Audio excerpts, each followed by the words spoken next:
माननीय मुख्यमंत्री जी सभी लोगों को बोले कि मैं आप लोगों को बर्बाद कर दूंगा, मैं बर्बाद कर दूंगा। यह शब्द कई बार उन्होंने इस्तेमाल किया। समाजवादी चोला पहनकर नीतीश कुमार से बड़ा भ्रष्टाचारी नेता इस पूरे देश में कोई नहीं है। तो पहले तो लूट यात्रा को बताना चाहिए, इतना भ्रष्टाचार उन्होंने किया है, उनके परिवार ने किया।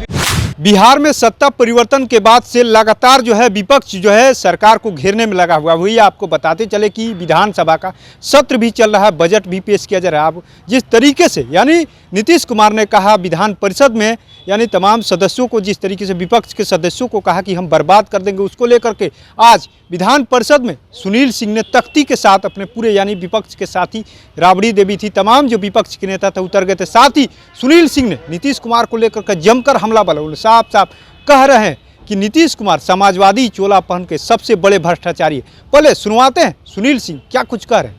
कि दिनांक 13 तारीख को महामहिम राज्यपाल महोदय के अभिभाषण पर जब प्रतिपक्ष अपना पक्ष रखना चाहता था, जो कमियां जो उसमें उजागर नहीं की गई थी, जो धरातल का समस्या था, कृषि का समस्या था, किसानों का समस्या था, और जब हम लोग यह बात सदन में रखना चाहे तो पूरे सत्तारूढ़ पार्टी के सारे जितने भी विधान पार्षद हैं उठ करके पूरी तरह से बाधित किए। उतना ही नहीं, जब हम लोगों ने शांतिपूर्वक इसका विरोध किया तो माननीय मुख्यमंत्री जी सभी लोगों को बोले कि मैं आप लोगों को बर्बाद कर दूंगा, मैं बर्बाद कर दूंगा। यह शब्द कई बार उन्होंने इस्तेमाल किया। तो भाई देखिए, इस तरह का जो आचरण उनका सदन में हुआ यह बिल्कुल अनुकूल नहीं था। यह सदन का जो मर्यादा है उसके प्रतिकूल था। इसी के विरोध में हम लोगों ने आज नारा लगाया है।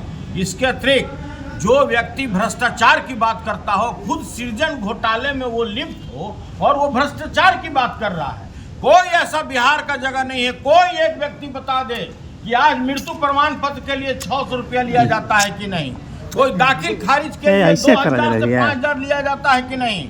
जो व्यक्ति पूरे भ्रष्टाचार के आकंठ में डूबा हो, समाजवादी चोला पहन के, इससे बड़ा भ्रष्टाचारी नेता इस देश में कोई नहीं हो और दूसरे पर भ्रष्टाचार का आरोप लगाता हो, इसी के विरोध में आज हम लोगों ने यह तख्ती अपने सदन के सामने में और नारेबाजी किया है। विभागों की जांच की आदेश भी वो दिए हैं सर। हमने बता दिया, समाजवादी चोला पहनकर नीतीश कुमार से बड़ा भ्रष्टाचारी नेता इस पूरे देश में कोई नहीं है। तो आपने सुना किस तरीके से सुनील सिंह ने साफ साफ यानी नीतीश कुमार पर हमला बोला। वहीं दूसरी तरफ आपको बता दें जिस तरीके से लगातार तेजस्वी यादव जो है जन विश्वास यात्रा पर निकल रहे हैं, उसको लेकर के यानी सम्राट चौधरी यानी डिप्टी सीएम जो है बीजेपी के प्रदेश अध्यक्ष, उन्होंने हमला बोला। साफ साफ कह रहे कि पहले उनको लूट यात्रा निकालना चाहिए और बताना चाहिए कि कितना भ्रष्टाचार किया। वो भी सुनवाते हैं आपको सम्राट चौधरी क्या कुछ कह रहे हैं।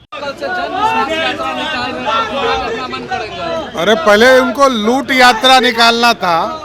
बिहार में जो भ्रष्टाचार उन्होंने किया, उनके परिवार ने किया, वो पहले तो लूट यात्रा को बताना चाहिए कि जी कितना भ्रष्टाचार उन्होंने किया है, उनके परिवार ने किया। दिल्ली से आए सर, क्या कुछ 2024 के चुनाव की पूरी तैयारी है।